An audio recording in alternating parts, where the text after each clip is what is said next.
আমি কিন্তু আমেরিকায় আসার পরই প্রথম স্যামন মাছ খেয়েছিলাম। আর স্যামন মাছের টেস্টটা আমার বেশ ভালো লেগেছিল। আর সবথেকে যেটা মজার ব্যাপার, ভিতরে কোনো কাঁটাই থাকে না। তো আজ বানাচ্ছি অ্যাটলান্টিক স্যামন মাছ। এই যে এটা প্রায় $7.93 প্রায় ওই 1 LBর মতন কাছাকাছি। আজ একটু রাইসের সাথে স্যামন মাছটা করব। তো সবার প্রথমে স্যামন মাছটা আমি কেটে দিলাম। এখানে বেশ দুটো সুন্দর ফিলেট রেডি রয়েছে। একটু গায়ে আঁশ মতন ছিল, সেটা আমি পরিষ্কার করে নিয়েছি। তারপর ভালো করে জল দিয়ে ধুয়ে নিয়েছি আর এরকম একটা পেপার টাওয়েল দিয়ে ভালো করে মুছে নেব। দুটো সাইডে কিন্তু একদম জল যেন না থাকে, তাহলেই সুবিধা হয়। এবার পছন্দ মতো ছোটো ছোটো কিউব করে কেটে নিচ্ছি। আপনারা চাইলে কিন্তু পুরো এরকম একটা ফিলেটও করতে পারেন।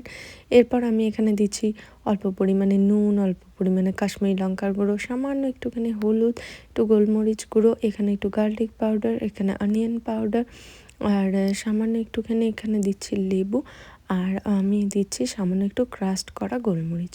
তারপর সব কিছু দিয়ে এয়ার ফ্রায়ারে আমি ভালো করে এগুলো একটু রোস্ট করে নেবো। আপনারা চাইলে কিন্তু অয়েলেও করতে পারেন, কিন্তু আমি যেহেতু হেলদি বানাচ্ছি তাই আমি এয়ার ফ্রায়ারে করে নিয়েছি। আর তারপর রাইসটা বানানোর জন্য তেলের মধ্যে পছন্দ মতন ভেজিস দিয়ে দিয়েছি। যে আপনাদের বাড়িতে যা যা সবজি অ্যাভেলেবেল আছে সবই দিতে পারেন, একটু টমেটোও দিয়েছি।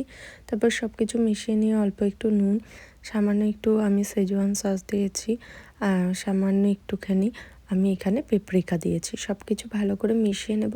এবার আগের থেকে বয়েল করে রাখা চালটা দিয়ে দেব পুরোটাই। এখানে দেখতেই পাচ্ছেন চালটা আগের থেকে আমি বয়েল করে নিয়েছিলাম নুন দিয়ে। তারপর ভালো করে মশলাটার সাথে মিশিয়ে নেব। তাহলে আমাদের একদম হেলদি টেস্টি খাবার রেডি ডিনারের জন্য। শীতকালে কিন্তু এটা বেশ ভালো লাগে, এই স্যামন মাছ আর তার সঙ্গে এই রাইসটা। ভীষণ হেলদি একটা খাবার, তেলের পরিমাণ একদমই কম। তো অবশ্যই বাড়িতে কিন্তু একবার বানিয়ে দেখতে পারেন, আশা করি ভালো লাগবে।